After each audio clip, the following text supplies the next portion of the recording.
Me chamo Carlos Menezes, tenho 42 anos e há 15 anos rodo as estradas deste Brasil de cabo a rabo. Minha vida sempre foi simples.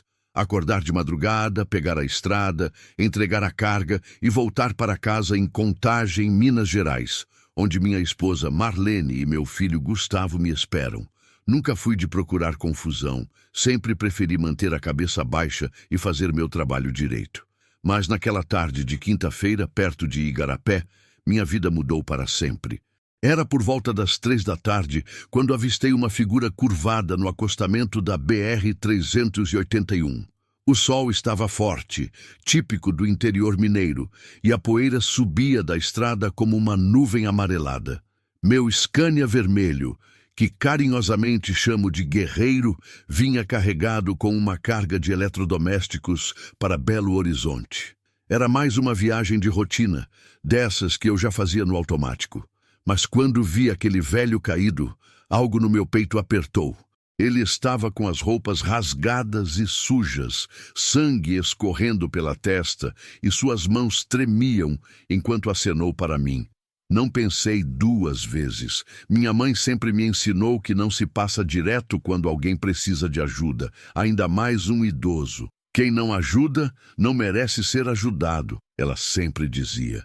Reduzi a marcha e parei o Guerreiro alguns metros à frente. O barulho do motor diesel se calou, deixando apenas o som dos carros passando na pista ao lado. Peguei minha garrafinha de água e desci da cabine, sentindo o calor do asfalto subir pelas solas das botas. O velho me olhou com olhos vidrados, a boca entreaberta como se quisesse falar, mas não conseguisse. Calma aí, seu, que eu vou te ajudar, falei me aproximando devagar. Ele parecia ter uns 70 anos, cabelos brancos desalinhados e uma barba por fazer.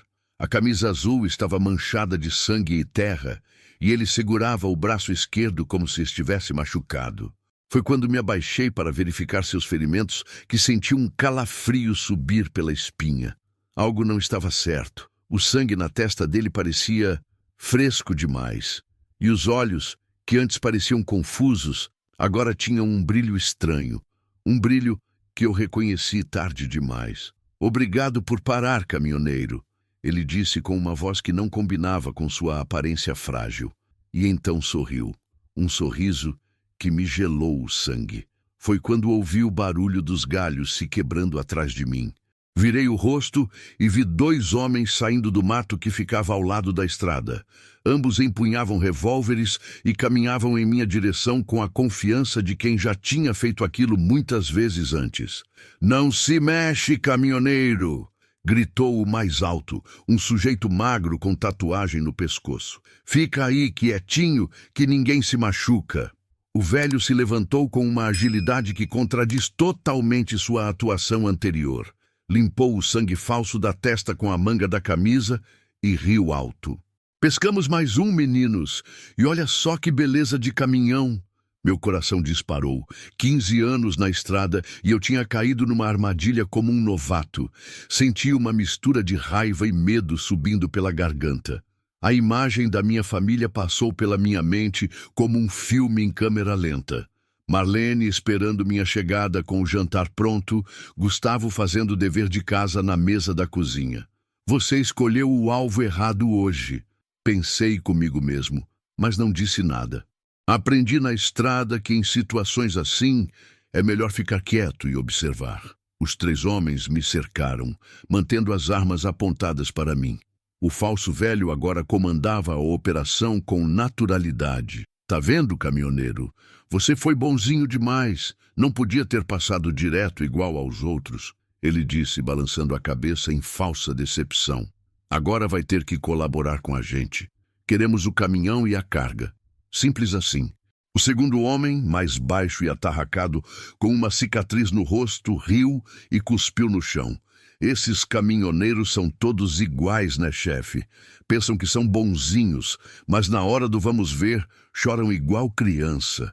Senti minha mandíbula travar. 15 anos levando porrada da vida, 15 anos acordando de madrugada, 15 anos longe da família para sustentar minha casa com honestidade. E agora, 3 marginais queriam levar tudo embora como se fosse brincadeira. E aí? Vai entregar as chaves ou vamos ter que ser mais convincentes? Perguntou o mais alto, aproximando o revólver do meu rosto. Pude sentir o cheiro de pólvora misturado com suor. Olhei para o meu guerreiro. Aquele Scania vermelho era mais que um caminhão.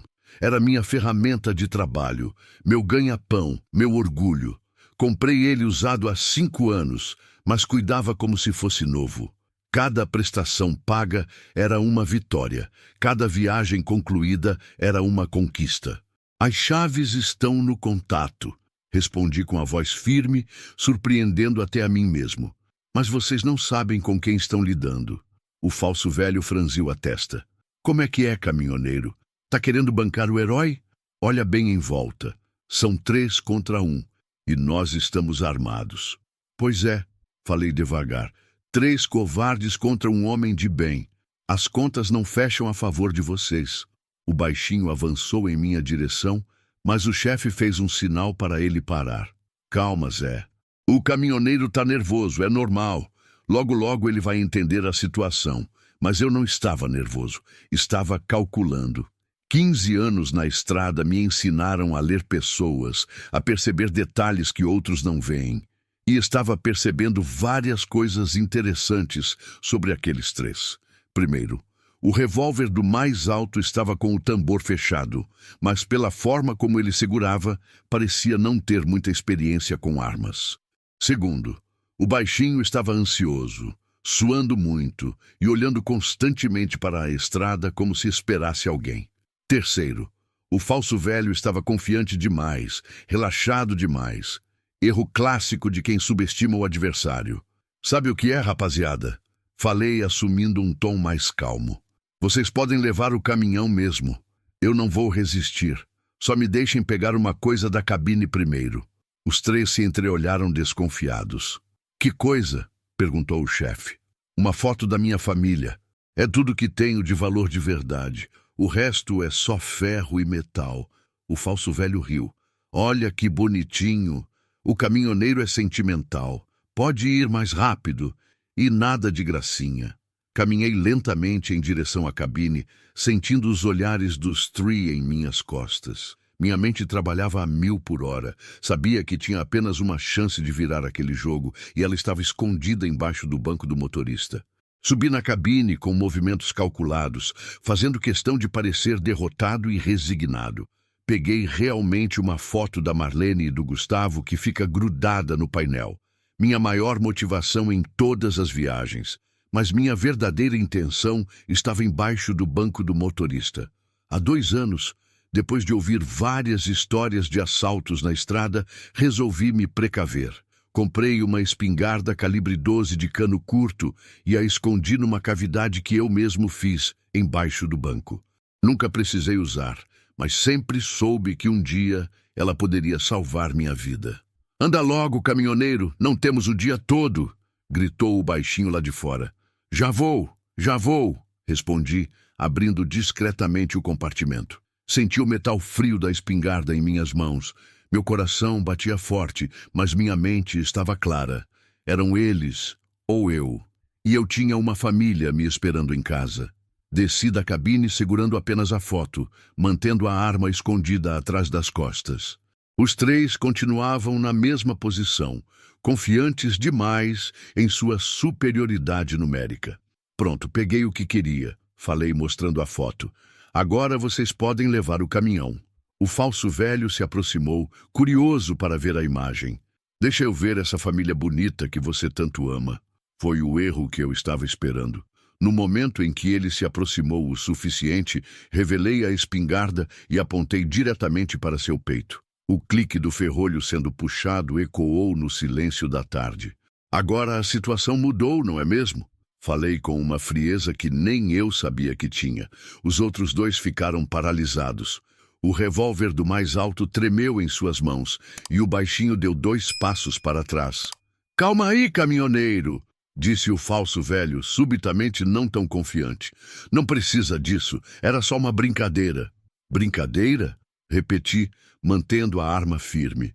"Vocês acham que roubar o ganha-pão de uma família é brincadeira? Acham que 15 anos de trabalho honesto é piada?" O mais alto tentou reagir, levantando seu revólver, mas eu já esperava por isso. Girei o cano da espingarda em sua direção. Eu não recomendo, rapaz. Essa aqui não é de mentirinha, igual a encenação de vocês. E eu sei usar. A verdade é que eu nunca tinha apontado uma arma para ninguém na vida. Meu pai me ensinou a atirar quando eu tinha 12 anos, caçando perdiz no interior, mas nunca pensei que precisaria usar uma arma para me defender. Mesmo assim, a determinação em minha voz era real. "O que vocês vão fazer agora?"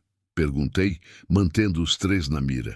"Porque eu posso ficar aqui o dia todo, tenho tempo." O baixinho começou a suar ainda mais.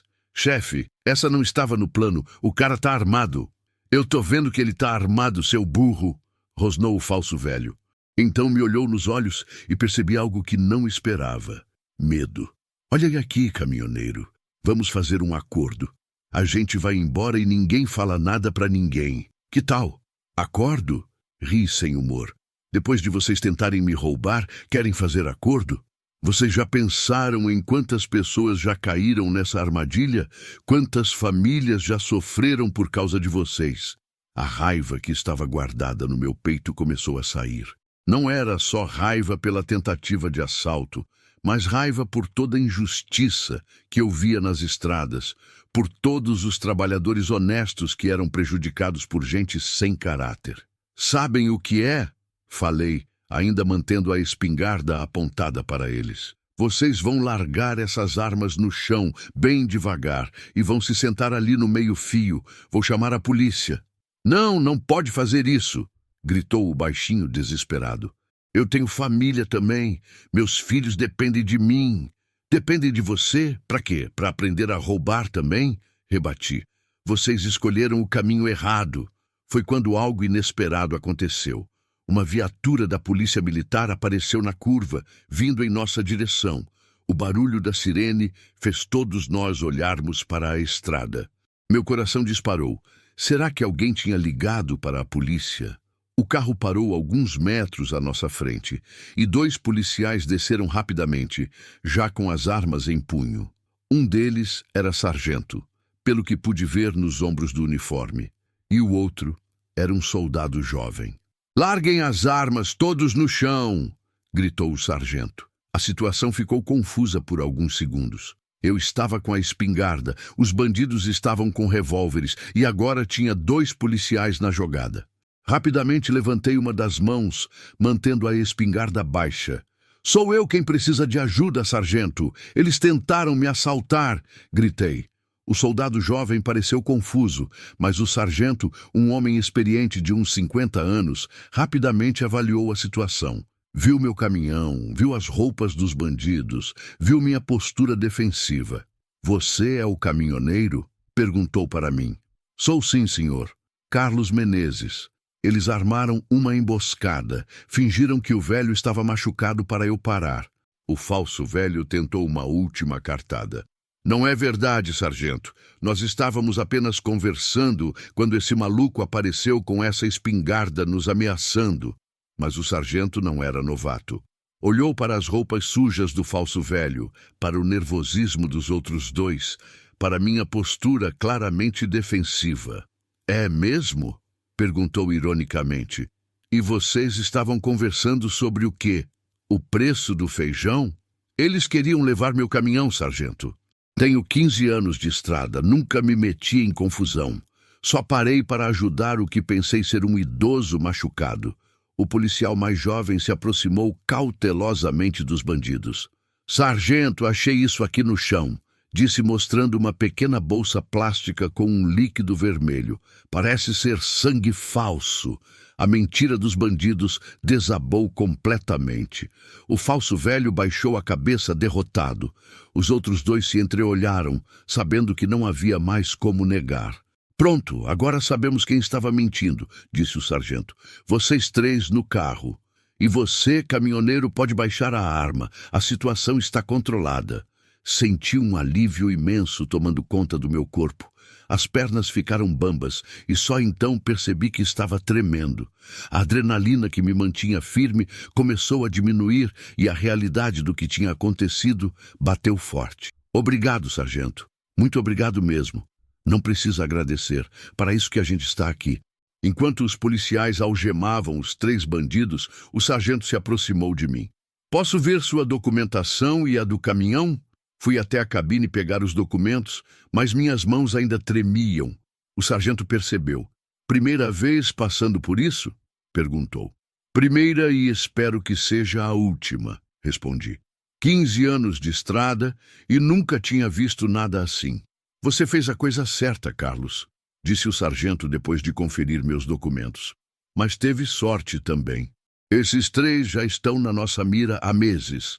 Recebemos várias denúncias de assaltos nessa região, mas nunca conseguimos pegar eles no flagrante. Olhei para os bandidos sendo colocados na viatura. O falso velho me lançou um olhar de raiva, mas não disse nada. Os outros 2 pareciam resignados com a situação. Quantas pessoas eles já assaltaram? Perguntei. Pelo que sabemos, pelo menos 15 caminhoneiros nos últimos 6 meses. Sempre o mesmo esquema. O velho finge estar machucado, os outros se escondem no mato. A maioria dos motoristas entrega tudo sem resistir. E por que eu resisti? Perguntei mais para mim mesmo do que para o sargento. Porque você tinha algo para lutar, ele respondeu. Vi a foto da sua família na cabine. Um homem com família luta diferente. O soldado jovem se aproximou de nós. Sargento, eles querem falar com o senhor. Caminhamos até a viatura. O falso velho estava sentado no banco de trás, cabeça baixa. O que vocês querem? Perguntou o sargento. Queremos fazer um acordo, disse o baixinho. A gente conta onde estão as cargas que roubamos em troca de uma pena menor. Meus olhos se arregalaram. Vocês ainda têm as cargas de todos os caminhoneiros que assaltaram? Não todas, respondeu o falso velho, mas a maioria sim. Temos um galpão escondido na zona rural. O sargento me olhou. Você quer acompanhar a gente até lá?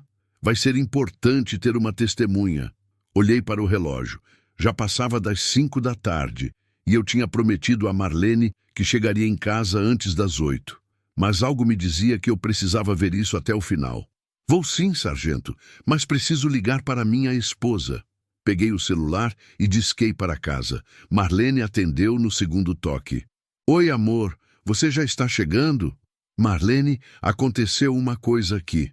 Vou me atrasar um pouco, mas está tudo bem comigo. Que coisa? Você está bem mesmo?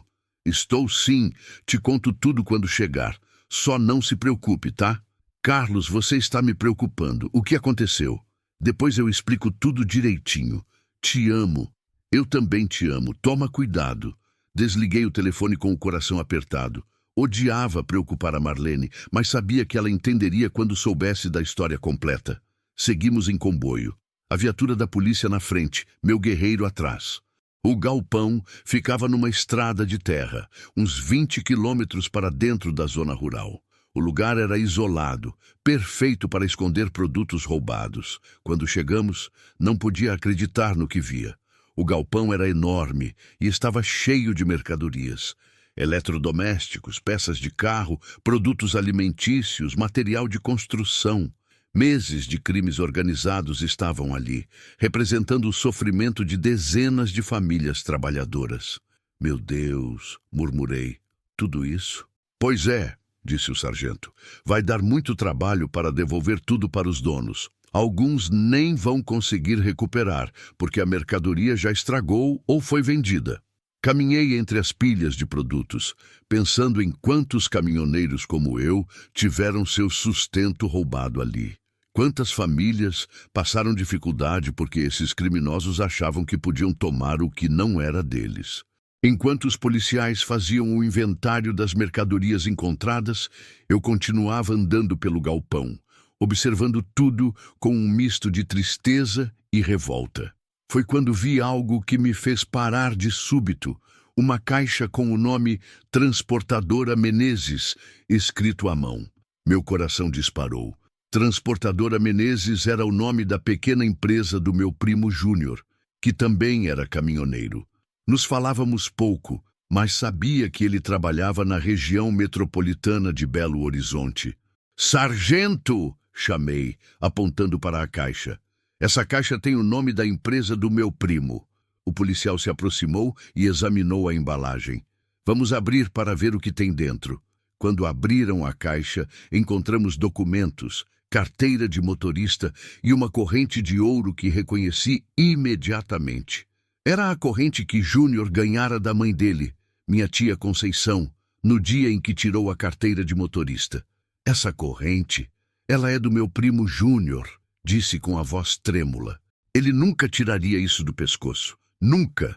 O sargento pegou a carteira de motorista e conferiu o nome. Júnior Menezes da Silva.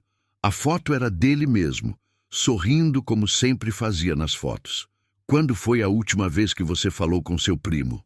Perguntou o sargento. Pensei um pouco. Faz uns 2 meses. Ele sempre ligava para minha mãe no domingo, mas ela comentou que não estava ligando mais.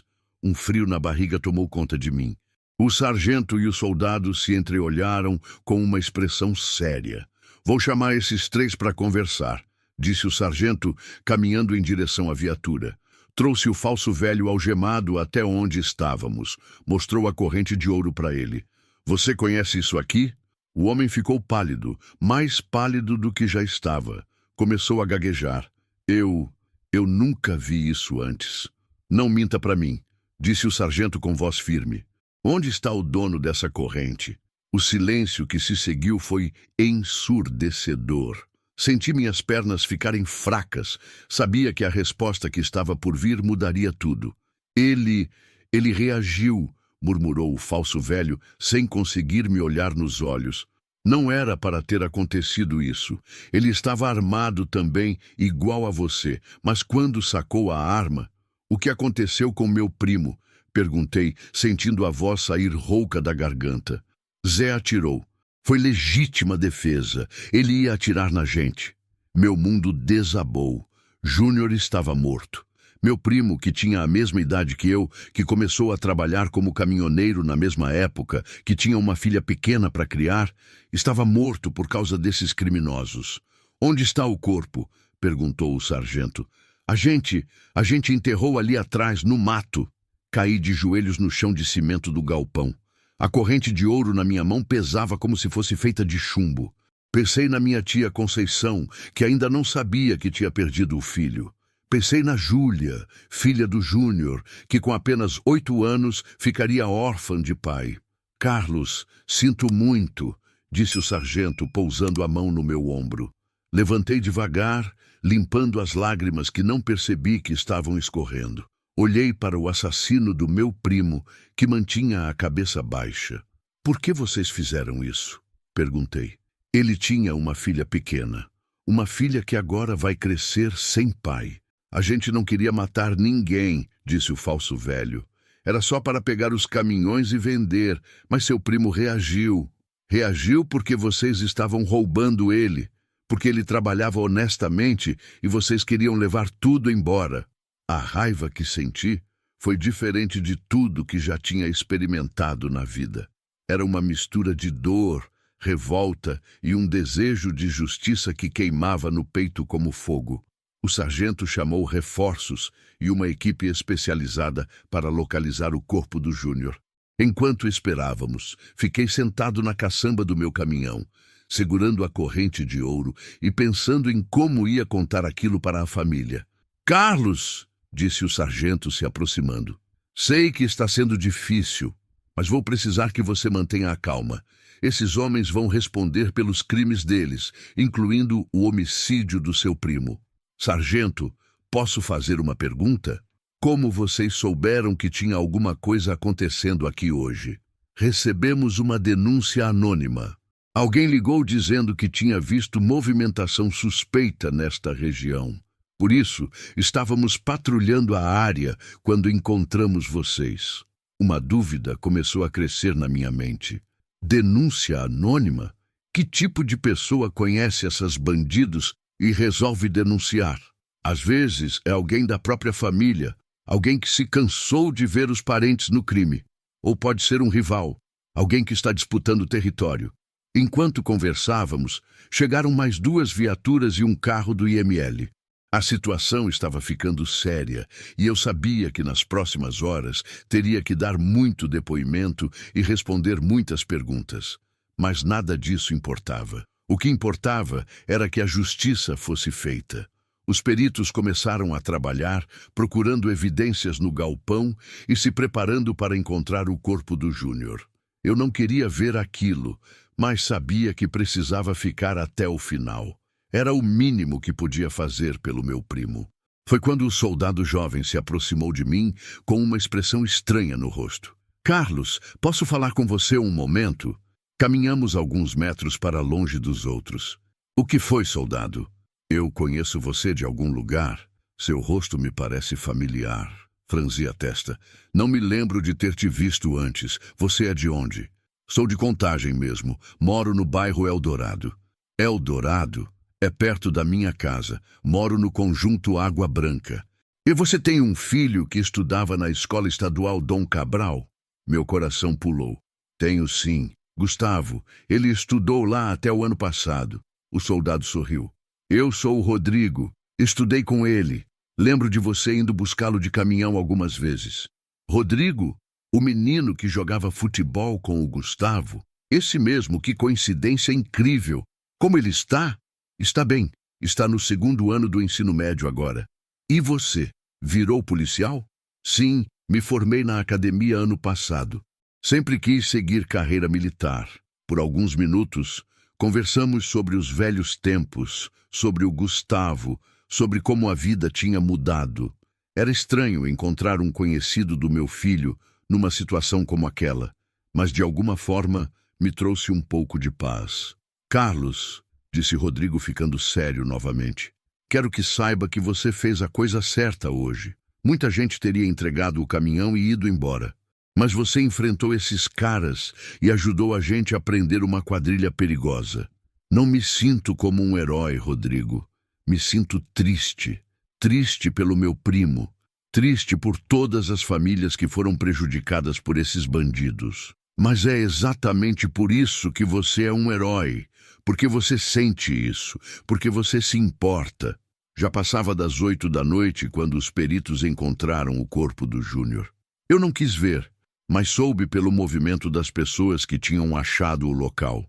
Meu celular tocou várias vezes. Era a Marlene preocupada com o meu atraso, mas eu não conseguia atender. Como explicar aquilo tudo por telefone? O sargento veio me informar que precisaria ir até a delegacia para dar depoimento formal. Todo o processo legal estava começando e eu seria uma testemunha importante, tanto na tentativa de assalto quanto na investigação da morte do Júnior. Carlos, sei que está sendo uma noite difícil, mas preciso que você me acompanhe até a delegacia. Seu depoimento vai ser fundamental para que esses criminosos paguem por tudo que fizeram. Olhei para o meu guerreiro. A carga ainda estava intacta. Mas a viagem, que deveria ter sido simples, tinha se transformado numa tragédia.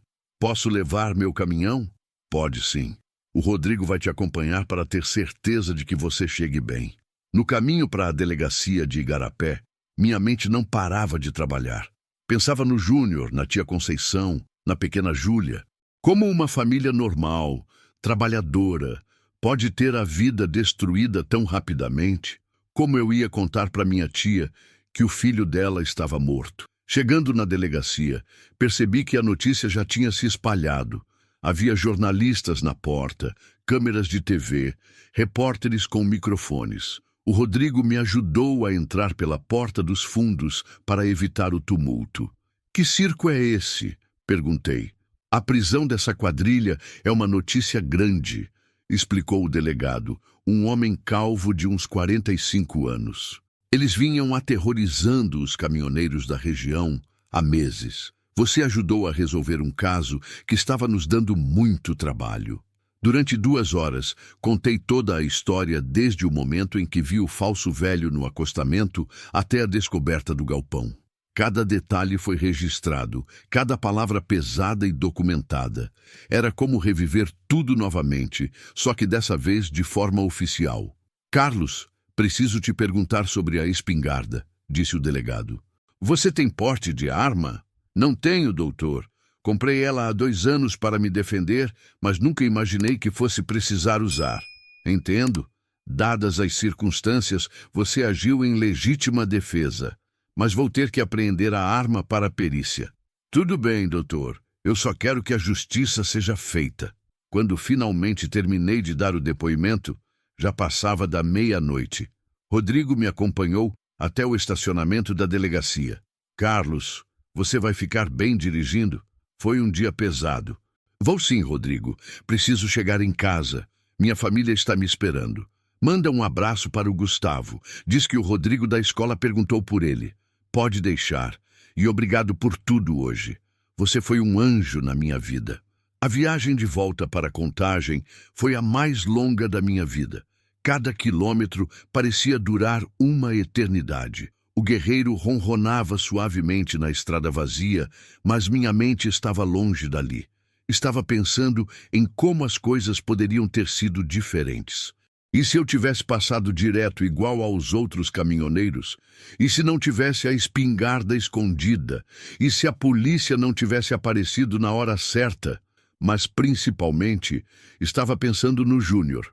Na última vez que conversamos, ele estava preocupado com a situação das estradas, dizendo que estava ficando perigoso demais.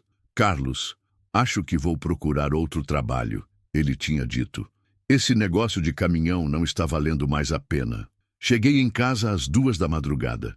A casa estava escura, mas vi uma luz acesa na janela da sala. Marlene estava me esperando acordada, como sempre fazia quando eu me atrasava muito. Estacionei o guerreiro na garagem e fiquei alguns minutos sentado na cabine, respirando fundo e tentando encontrar forças para enfrentar o que estava por vir. Quando abri a porta de casa, Marlene veio correndo em minha direção. Seus olhos estavam vermelhos de tanto chorar. Carlos, meu Deus, que susto você me deu! Eu vi no Jornal da Noite. Falaram que tinha acontecido um assalto na estrada, que tinha caminhoneiro envolvido. Pensei que... Não consegui falar nada. Apenas a abracei forte, sentindo o calor do seu corpo, o perfume familiar, a segurança de estar em casa. Era como se apenas naquele momento eu percebesse que poderia ter morrido hoje, que poderia nunca mais ter abraçado minha esposa. Calma, amor. Está tudo bem comigo. Eu estou aqui. Conta tudo. O que aconteceu? Sentamos no sofá da sala e eu contei toda a história. Desde o momento em que vi o falso velho até a descoberta da morte do Júnior. Marlene chorou quando soube do primo, ficou com raiva quando contei sobre a emboscada e me abraçou mais forte quando entendeu o perigo que eu tinha passado. Você podia ter morrido, Carlos. Podia ter deixado eu e o Gustavo sozinhos. Eu sei, amor, mas não podia passar direto vendo uma pessoa precisando de ajuda. Não conseguiria viver comigo mesmo. E se eles tivessem matado você também? Mas não mataram. Deus estava comigo hoje. Tinha que ser eu a parar naquela hora. Tinha que ser eu a ajudar a polícia a prender esses criminosos. Gustavo apareceu na sala, com os olhos inchados de sono. Pai, que horas são? Por que vocês estão conversando tão baixo? Olhei para meu filho de 16 anos, tão parecido comigo na mesma idade. Cabelo preto bagunçado, olhos espertos, a curiosidade natural da juventude. Como explicar para ele que o mundo podia ser tão cruel? Vem cá, filho. Preciso te contar uma coisa. Gustavo se sentou entre nós no sofá, e eu contei uma versão mais suave da história. Falei sobre o assalto, sobre como consegui me defender, mas poupei os detalhes mais violentos. Quando mencionei a morte do primo Júnior, vi os olhos dele se encherem de lágrimas. O tio Júnior morreu, pai. Morreu, filho. Mas os homens que fizeram isso foram presos. Eles vão pagar pelo que fizeram. E a Júlia? O que vai acontecer com ela? Era uma pergunta que eu ainda não tinha resposta. A menina tinha apenas 8 anos. E agora estava órfã de pai. A mãe dela tinha morrido quando ela nasceu e Júnior criava a filha sozinho com a ajuda da minha tia Conceição. Vamos ajudar ela, filho. Nossa família vai cuidar da Júlia. Marlene me olhou nos olhos e assentiu. Não precisávamos conversar sobre isso. Ambos sabíamos que era nossa obrigação ajudar a filha do Júnior. Amanhã vou ter que ir na casa da vovó Conceição, falei. Vou ter que contar para ela o que aconteceu. Quer que eu vá com você? Perguntou Marlene. Quero sim, vai ser difícil. Ficamos conversando até o amanhecer. Falamos sobre a vida, sobre os perigos da estrada, sobre como às vezes as pessoas ruins parecem ter mais sorte que as pessoas boas. Mas também falamos sobre esperança, sobre justiça, sobre como pequenos atos de coragem podem fazer a diferença. Quando o sol nasceu, eu estava exausto fisicamente, mas de alguma forma sentia uma paz no coração. Tinha feito a coisa certa. Tinha ajudado a tirar 3 criminosos das ruas. Tinha dado uma chance para outras famílias não passarem pelo que a família do Júnior passou. O telefone tocou às 7 da manhã.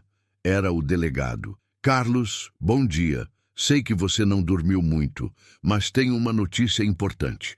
Os 3 confessaram tudo. Contaram sobre outros crimes, outros caminhoneiros que assaltaram. Seu depoimento foi fundamental para fechar o caso. E quanto tempo eles vão ficar presos? Pelo homicídio do seu primo e pelos outros crimes, provavelmente vão pegar de 15 a 20 anos cada um. Não vão incomodar mais ninguém tão cedo. Senti um alívio enorme. Não ia trazer o Júnior de volta, mas pelo menos outros caminhoneiros estariam seguros. 3 meses se passaram desde aquela tarde fatídica na estrada para Igarapé. Muita coisa mudou na minha vida desde então. A história se espalhou pelos caminhoneiros da região. E onde quer que eu parasse, alguém vinha conversar comigo sobre o que aconteceu. Alguns me chamavam de herói, outros diziam que tive sorte. Eu preferia pensar que apenas fiz o que qualquer pessoa decente faria. A pequena Júlia veio morar conosco. Minha tia Conceição, aos 75 anos, não tinha mais condições de criar uma criança. Então decidimos que ela ficaria melhor em nossa casa. Foi uma adaptação difícil no começo.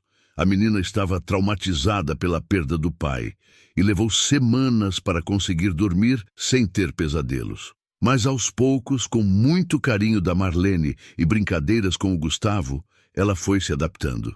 Tio Carlos, ela me disse numa tarde de domingo, você acha que meu papai está orgulhoso de mim? Tenho certeza que sim, princesa. Seu papai está no céu olhando por você todos os dias. E você vai cuidar de mim para sempre? Para sempre, Júlia. Você agora é nossa filha também. O processo criminal contra os 3 bandidos estava andando. O advogado me disse que o julgamento seria no próximo ano e que eu teria que testemunhar novamente. Não estava ansioso para reviver tudo aquilo, mas sabia que era necessário para que a justiça fosse feita completamente. Uma coisa interessante aconteceu algumas semanas depois da prisão. Recebi a visita de outros caminhoneiros que tinham sido assaltados pela mesma quadrilha. Eles vieram me agradecer por ter tido a coragem de enfrentar os bandidos. Um deles, o seu Antônio de Juiz de Fora, chorou quando me contou que tinha perdido uma carga de remédios que era para o posto de saúde da cidade dele. Por causa daqueles malditos, teve gente que ficou sem remédio, ele disse. Você fez justiça por todos nós. Decidi fazer uma mudança importante na minha vida profissional. Em vez de trabalhar apenas como autônomo, me associei a uma cooperativa de caminhoneiros. A ideia era criar uma rede de apoio mútuo, onde todos se ajudassem e se protegessem. Instalamos rádios nos caminhões para manter contato constante e criamos um sistema de rotas seguras. A união faz a força, sempre dizia meu pai, e agora eu entendia completamente o que isso significava. O Rodrigo, o soldado que me ajudou naquele dia, virou um amigo da família. Ele vinha jantar em casa de vez em quando, e o Gustavo ficava orgulhoso de contar para os amigos que conhecia um policial militar. Tio Rodrigo, Júlia perguntou numa dessas visitas, você prende só bandidos ruins? Só os ruins, princesa. Os homens bons, como seu tio Carlos, a gente protege. Na noite daquele domingo, depois que Rodrigo foi embora e as crianças foram dormir, eu e Marlene ficamos conversando na varanda. Era uma noite estrelada, típica do interior mineiro, e o ar estava fresco. Você se arrepende de ter parado para ajudar aquele homem? Ela perguntou. Pensei por um momento antes de responder. Não, amor, não me arrependo. Se eu tivesse passado direto, esses bandidos teriam continuado roubando e matando gente inocente, e o Júnior teria morrido em vão. Mas você podia ter morrido também. Podia sim, mas não morri. E agora temos 2 crianças em casa em vez de uma. Temos novos amigos. E eu sei que fiz a diferença na vida de muitas pessoas. Marlene sorriu e pegou na minha mão. Você sempre foi um homem bom, Carlos. Mas depois daquele dia, você virou um homem ainda melhor. Olhei para as estrelas no céu e pensei no Júnior. Imaginei ele sorrindo, sabendo que a filha estava sendo bem cuidada, que os homens que o mataram estavam pagando pelos crimes e que sua morte não foi completamente em vão. Obrigado, primo, murmurei baixinho. Obrigado por me ensinar que às vezes é preciso lutar pelo que é certo, mesmo quando é perigoso. No final das contas, aquela tarde terrível na estrada para Igarapé me ensinou mais sobre a vida do que 15 anos rodando o Brasil. Me ensinou que a coragem não é não ter medo, mas fazer a coisa certa mesmo tendo medo. Me ensinou que uma família pode crescer de formas inesperadas. E me ensinou que, por mais cruel que o mundo possa ser às vezes, sempre há espaço para a bondade, para a justiça e para o amor. Hoje, quando passo por aquele trecho da BR-381, onde tudo aconteceu, sempre faço uma oração silenciosa.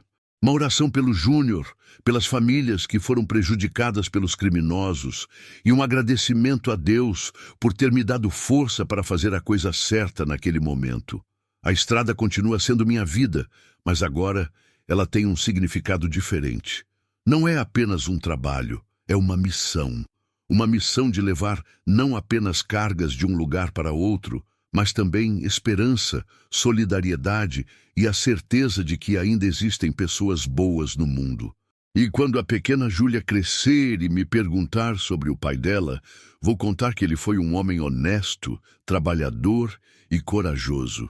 Um homem que morreu lutando pelo que era seu por direito, e que sua memória vive em cada ato de bondade que fazemos, em cada mão que estendemos para ajudar quem precisa e em cada vez que escolhemos fazer o que é certo, mesmo quando é difícil. Esta é minha história. A história de como uma tarde de trabalho se transformou numa lição de vida. Uma história sobre o preço da bondade, mas também sobre o valor inestimável de fazer a coisa certa. Se você chegou até aqui e quer ver mais histórias como esta, convido você a se inscrever no canal e ativar o sininho para não perder nenhuma história. Deixe um like para que possamos continuar compartilhando mais histórias como esta.